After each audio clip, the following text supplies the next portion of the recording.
내 몸에 총알이 6발이 있어요. 1923년 하바로크, 1929년 블라디보스토크.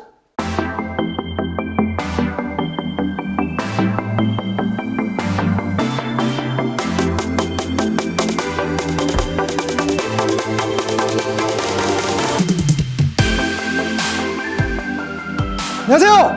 반갑습니다. 여러분의 역사 완성자 이산입니다. 너무 반갑습니다. 좋습니다, 여러분.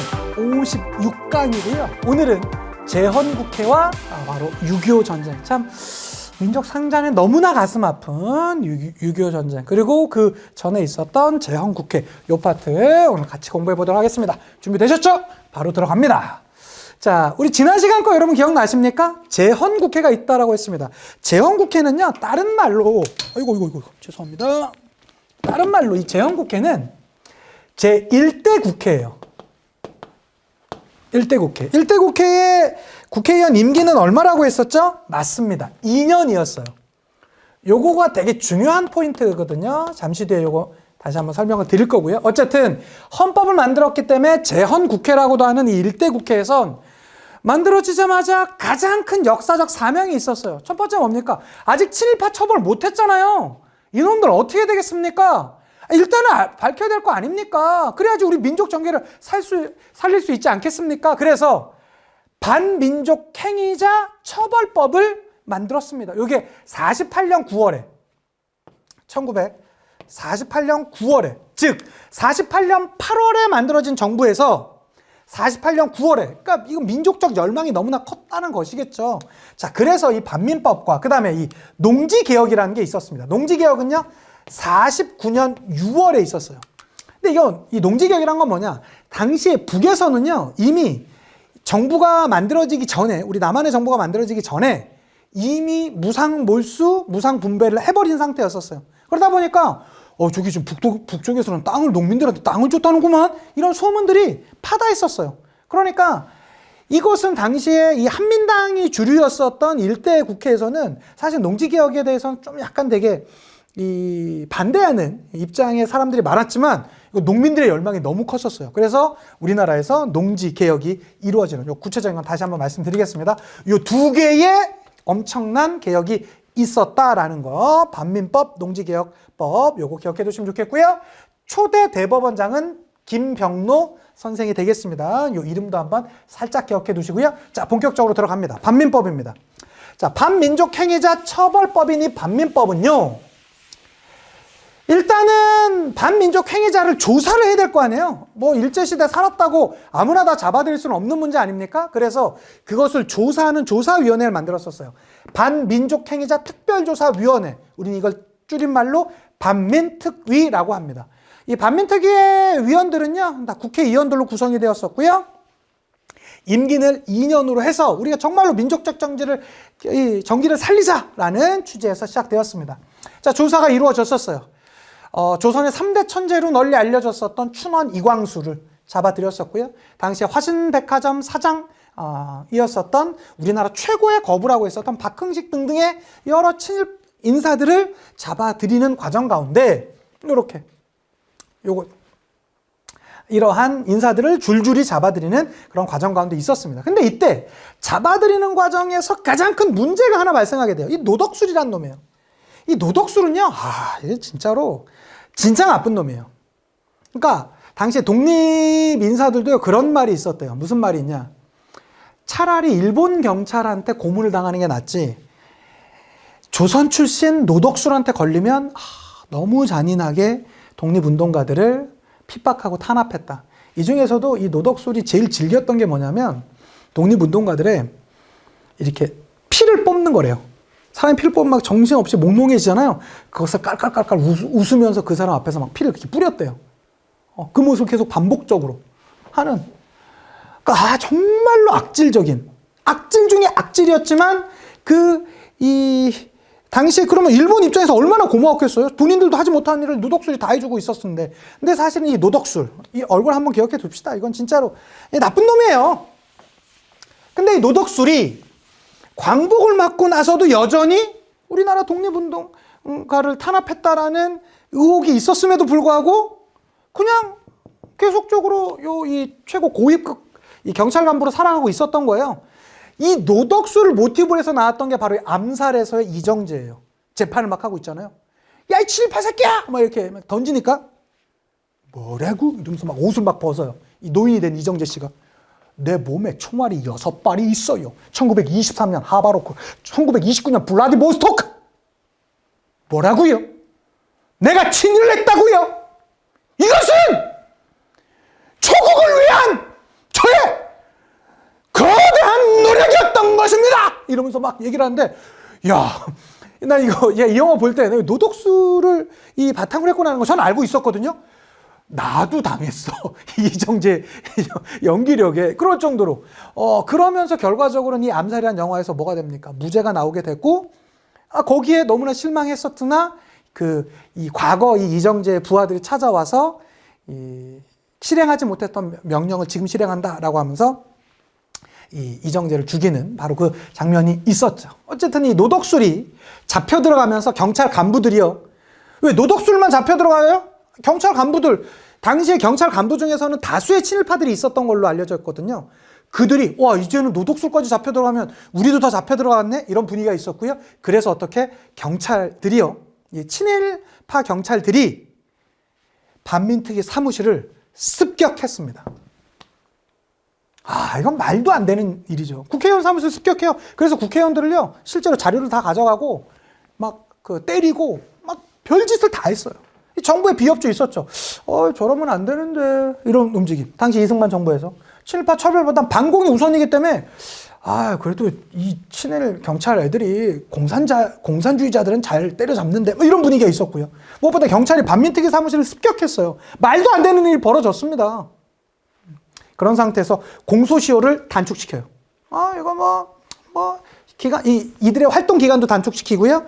기본적으로 이 기간 및 공소시효 등등을 다 단축시키면서 어떻게 거의 반민특위 활동을 무력화시켜버려요. 이게 너무나 가슴 아픈 일이죠. 그래서 정말로 저는 이 역사 수업할 때 가장 가슴 아픈 장면이 지금 이 장면입니다. 제일 힘들어요. 그 30년 넘게 일제에 친일 부역을 했었던 그 반민족적 행위를 했었던 그 사람들을 별다른 성과 없이 해체하게 되었습니다. 친일파 처벌은 역사적으로 좌절되었습니다. 저는 이건 너무 힘들어요. 이 역사 선생으로서 이 장면이 전 너무 힘듭니다. 농지개혁 한번 들어보도록 할게요. 북한은요, 이미 무상물수 무상분배라는 것이 시행되었습니다. 이 지주들한테 땅을 그냥 강제로 빼앗고요, 농민들한테 나눠주는 그런 모습들이 있었어요. 5헥타르 정도 되거든요. 선생님, 북한이 이렇게 많은 땅을, 근데 이 당시에 왜 5정부 정도 많은 땅을 줄 수 있었냐면 토지개혁이에요. 말 그대로 북한은 토지개혁이야. 여기에서는 농사만 짓는 땅이 아니라 그냥 산 땅, 임야 이런 것도 다 여기 이 안에 포함되어 있었던 것이죠. 그에 비해서 남한에서는요, 북한에서 이런 걸 했다는 소문이 벌어지자 남한에 있는 농민들도 막 흔들려요. 소문은 들려오잖아요. 북한에서는 농민들한테 땅을 그냥 나눠줬대요. 이렇게 나온 것이죠. 그러자 당시 이승만 정부에서도 하기 싫었죠. 그렇죠. 지주나 자본가들을 바탕으로 하고 있었었는데, 그래서 어떻게 됩니까?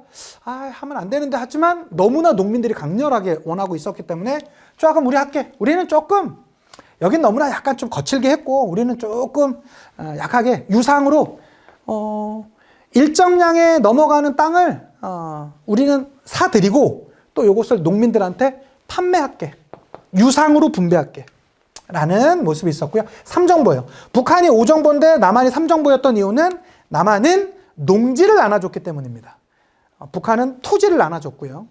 이러한 개념. 그러니까 토지 안에 뭐가 있는 것이죠? 농지가 있는 개념인 거죠. 그거 맞추면 좋겠고. 근데 그럼에도 불구하고 이 남한에서의 농지 개혁이 역사적으로 갖는 의의가 있습니다.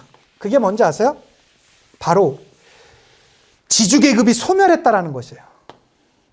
지주계급이. 그러니까 이 식민 통치를 당했던 대부분의 국가에서는요, 이 지주계급이 땅을 많이 가졌었던 그 지주계급이 산업자본으로 그들이 그냥 눌러 앉아버려요. 그래서 빈부격차가 아주 극소수의 사람들이 모든 것을 이 부를 가지게 되는 그러한 상황이 있었었는데요. 어쨌든 우리는 이 농지 개혁으로 인해서 지주 계급이 그 이후 산업 계급으로 이 자본가 계급으로 넘어가는데 한계가 있었던 거는 분명히 의의가 있습니다. 그렇지만 이것도 나름의 한계가 있어요. 지주들의 땅을 미리 처분하기도 했었고요. 그럼에도 불구하고 지주가 자본가 계급으로 넘어가는 것을 반대하게 되면서 우리나라가 지금은 양극화가 너무 심해져서 참 안타까운 상황이지만 이때 1950, 60년대, 70년대에는 바로 어떻게 실제로 노력하면 좀 많은 사람들이 부를 이룰 수 있는 그러한 왜? 지주가 그대로 자본가로 넘어가는 것을 우리는 어쨌든 방지가 됐기 때문입니다. 뭐 때문에? 바로 이 농지개혁 때문에 그런 모습들이 있었던 것이고 이제 6.25 전쟁 한번 들어가 보도록 할게요. 자, 6.25 전쟁은요. 여러분 두 편의 영화면 끝납니다. 이건 여러분 못 보셨으면 꼭 보셔야 돼요. 태극기 휘날리며 일단 형이 장동건이고 동생이 원빈이야. 이거는 뭐 아니, 우리나라에서 이거보다 더 좋은 이 비주얼 형제가 있겠습니까? 특히 태극기 휘날리며가 있고요. 저 개인적으로는 태극기 휘날리며보단 고지전을 더 좋아합니다.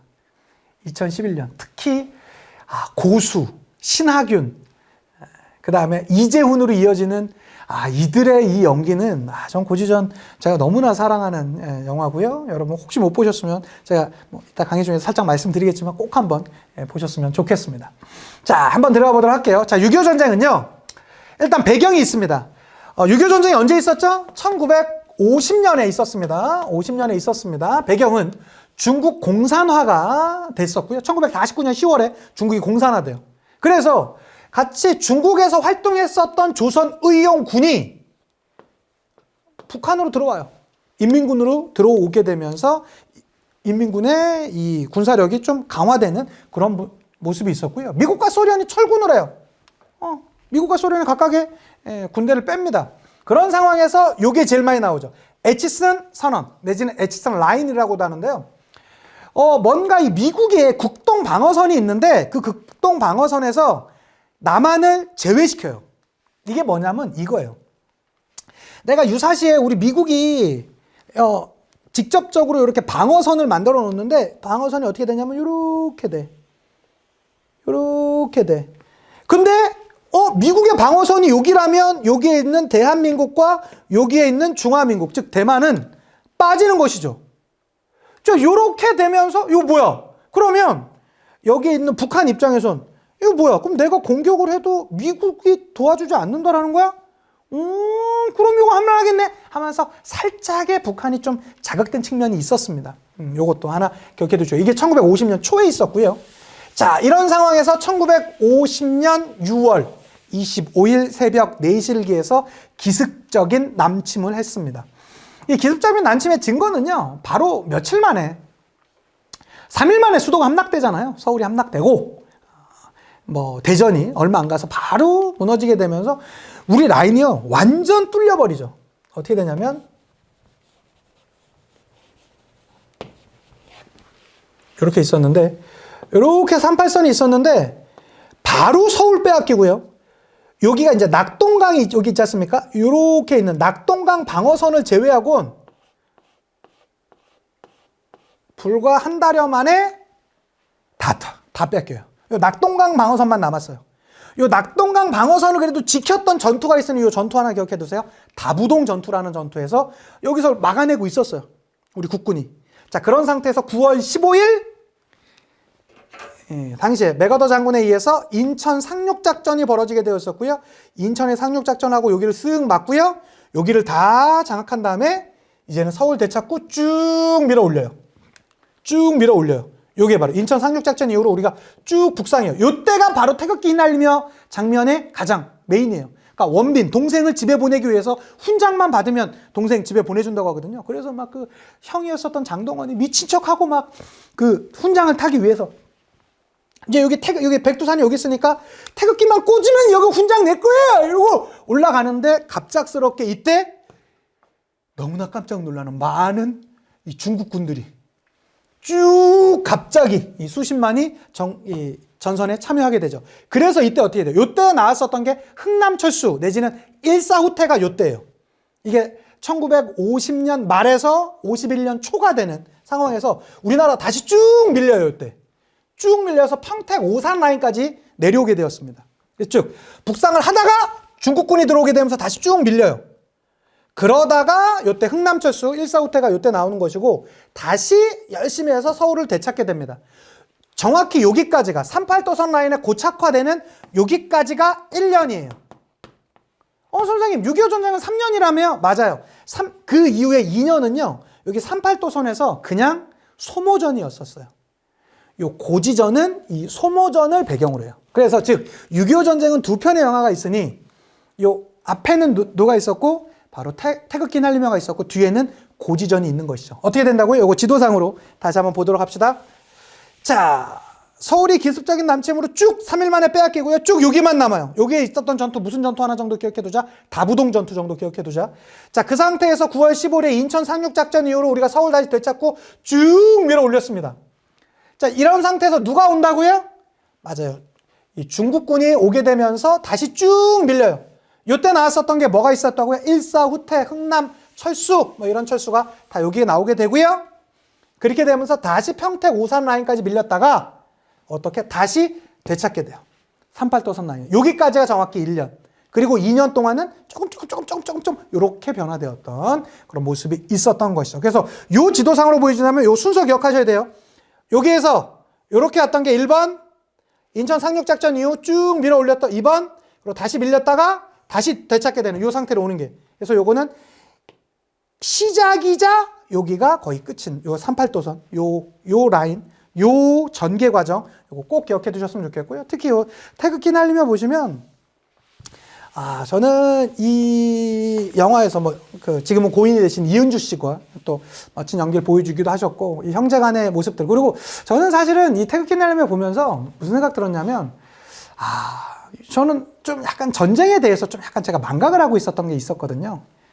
이제 전쟁 나면 좀 뭐 운동 좋아하고 좀 나름 날래기도 하니까 그냥 그렇겠다 했는데 정말로 그 참혹한 환경이었겠구나. 정말 우리 이 땅이 불과 몇십 년 전에 그렇게 참혹한 현장 속에서 지금의 우리가 이 많은 혜택들을 누리고 있구나라는 걸 배울 수도 있었고, 특히 고지전 너무나 가슴 아프죠. 이 고지전 과정에서 보면 이 애록고지, 애록이 코리아를 거꾸로 읽으면 이 애록이 되는데요.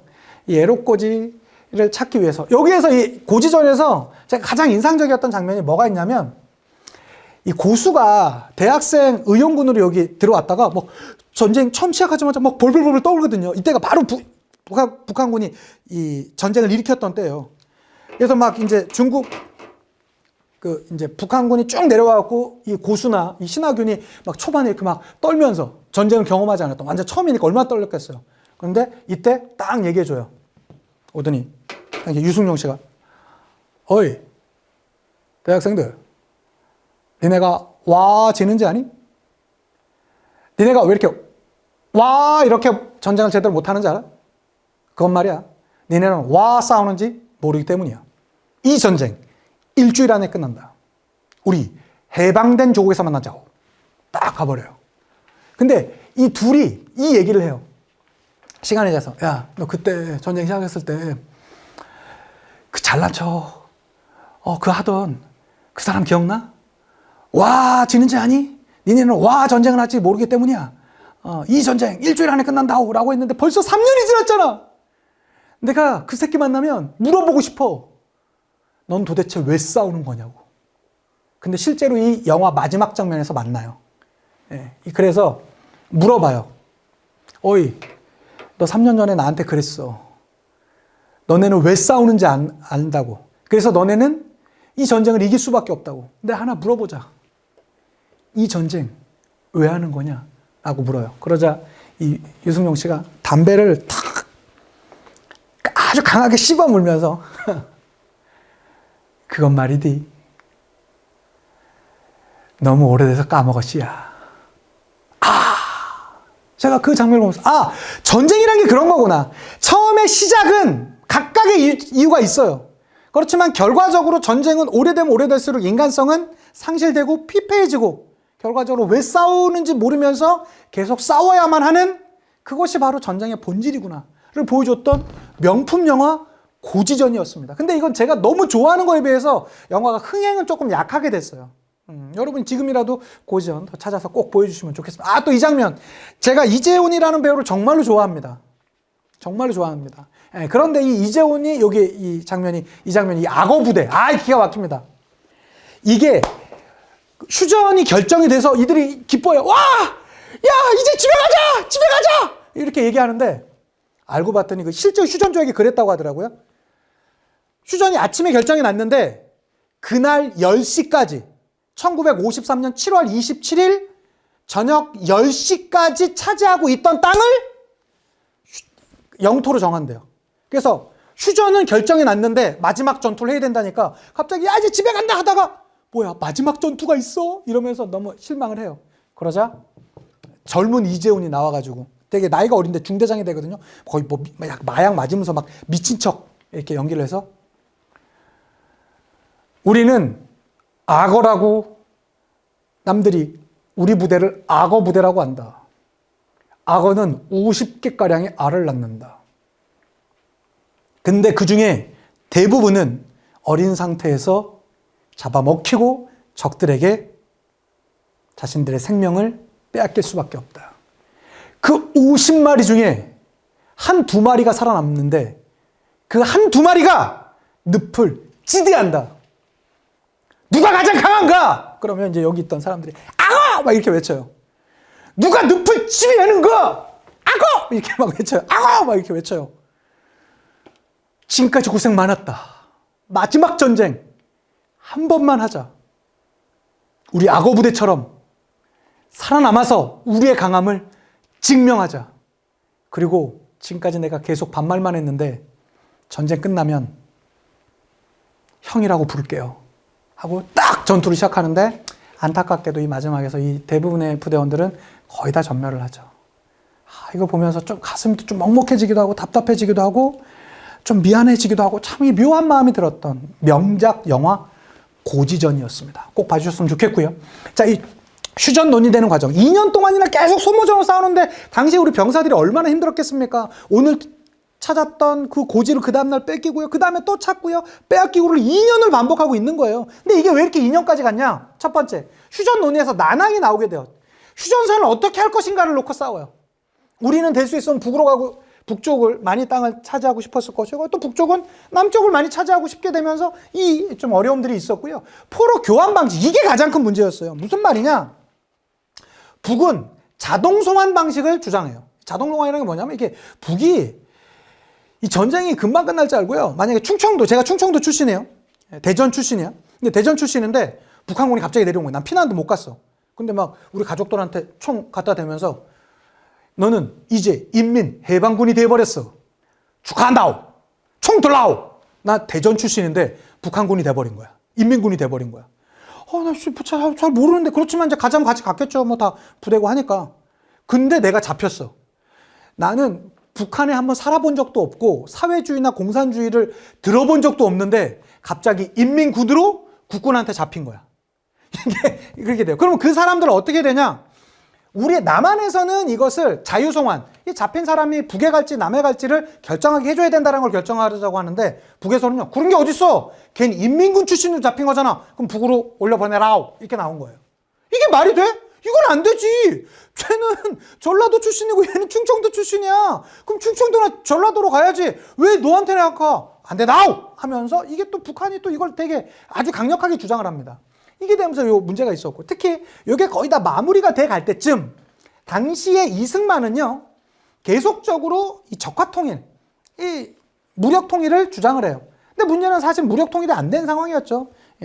중국군도 있었고, 소련이 어느 정도 또 뒷받침도 있었고요. 또 미국이 있었으니까 거의 이 3차 세계대전까지는 아니지만 거기에 그거에 준하는 큰 싸움이 벌어지고 있지 않았습니까? 근데 이때 미국이 어느 정도 이제 휴전을 마무리를 지려고 하는데 이때 이것에 불만을 느낀 이승만이 거제도에 수영 중이었었던 반공 포로들을요, 석방해버려요.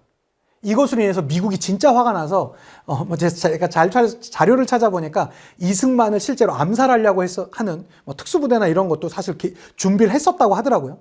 어쨌든 이것에 대해서 당시 우리나라 정부가 반발을 하게 되자 미국이 약속을 해주게 돼요. 자, 이때 나왔던 약속이 한미 상호 방위 조약이에요. 우리가 휴전을 하게 되면 미국과 한국은 하나의 그러한 군사적 동맹체로서의 인정을 해준다라는 것이고, 경제적 지원도 해줄게. 너네 지금 전쟁으로 많이 힘들지? 지원해줄게. 그래서 뭐 300산업, 이렇게 세계의 백색이 되는 뭐 쌀이라든가 그 설탕이라든가 밀이라든가 밀가루, 그 다음에 면화, 이런 것들을 지원해주기도 하고요. 주한 미군을 주둔시키는 것을 얘기도 했었습니다. 그래서 결과적으로는 1953년 7월 휴전협정이 체결되었었다라는 거 봐주시면 좋겠고, 요 영양 파트는 사실은 뭐 시험 문제에서 그렇게 많이 나올 만한 건 없습니다. 워낙에 우리가 다 대부분 다 상식적으로 알 수 있을 만한 내용이에요. 인명성실 어마어마하게 많이 죽었죠. 수백만의 사람들이 죽어나갔고요. 시설 파괴됐습니다. 뿐만 아니라 이산가족, 이게 제일 문제죠. 북에서 남으로 내려오는 많은 이들. 그래서 나 이거 일주일만 갔다 올게 내려왔지만 몇십 년 동안 올라가지 못하는 가족들이 많이 있죠. 근데 지금은 사실은 시간이 너무 많이 지나서 이산가족 문제가 최근에 언론이나 이런 게 그렇게 많이 나오지 않지만 그냥 하늘 안고 돌아가신 분들도 너무나 많았습니다. 그리고 전쟁 고아, 전쟁 중에 부모들이 사망하는 그런 많은 문제도 있었고, 무엇보다 분단의 고착화예요. 북한군이 내려와서 우리 가족을 죽였잖아요.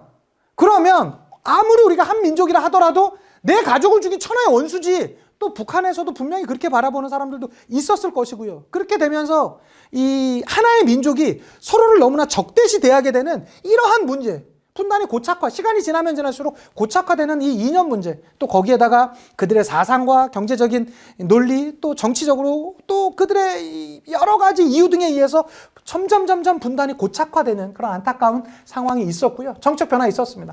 북한은 김일성 중심의 독재 체제가 강화되었었고요. 남한에서는 이승만 정부의 무리한 개헌으로 정권 연장이 나오게 되는, 북한이 있으니까 제가 해야 됩니다, 이런 논리가 나왔겠죠. 당연히 북한도 마찬가지였을 것이고요. 자, 그 전후의 경제적 변화에서는 전후 복구 사업이 있었습니다. 대표적인 게 귀속 재산. 아직 이게 처리가 제대로 안 됐어요. 일본이 남기고 왔던 재산 문제를 어떻게 줄 것이냐, 귀속 재산 처리 문제가 있었고, 그 다음에 그 미국의 경제적 원조가 있었는데, 이 귀속 재산을 실제로 당시에 우리나라 정치랑 어느 정도 좀 연관이 있었던 이 기업들한테 많이 좀 줬거든요. 대표적으로 지금 우리가 알고 있는, 그러니까 게임 산업이라든가 이런 것들 말고 대부분의 우리가 알고 있는 대기업들 있죠. 귀속 재산을 받으면서 성장한 기업들이 상당수입니다.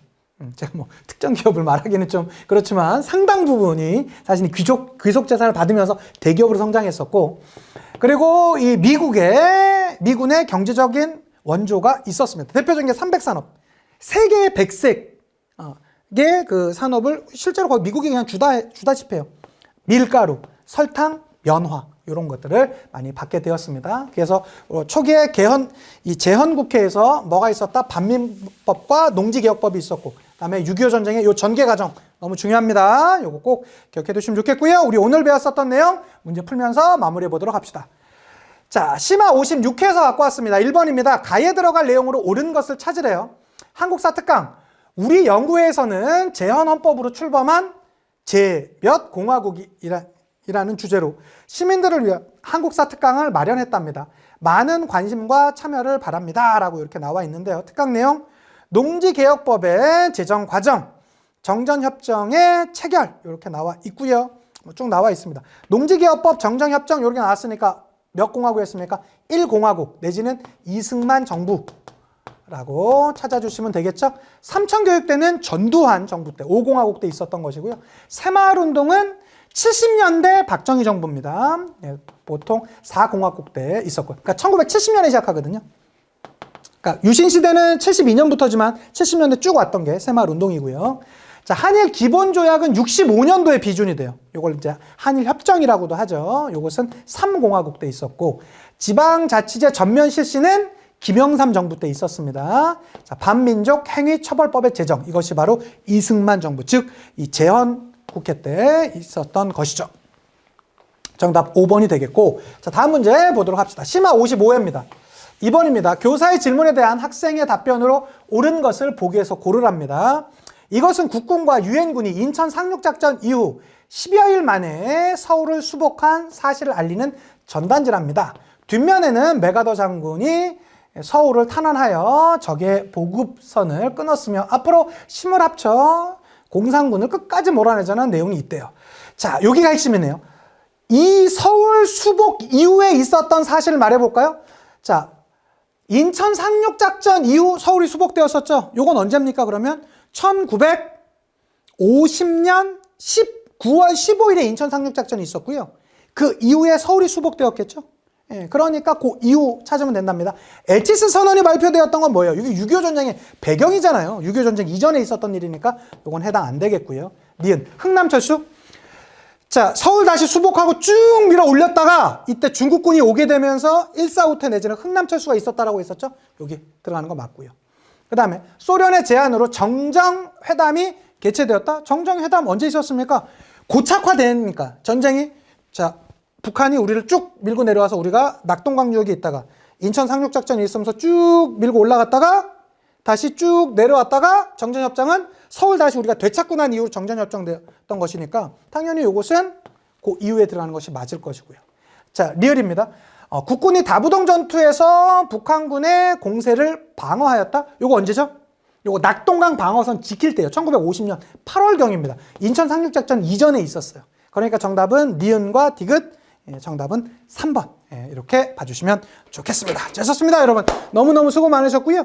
이렇게 해서 우리 56강 제헌국해와 6.25 전쟁 풀어봤고요. 다 같이 공부해봤고요. 그 이후에는 이제 이승만 정부의 주요 내용부터 해서 다음 강부터 공화국별로 한번 정리해드리도록 할게요. 수고 많으셨습니다. 다음에 더 좋은 모습으로 또 찾아뵙도록 하겠습니다. 인사드리고 마칠게요. 역사가 완성되는 그날까지 원!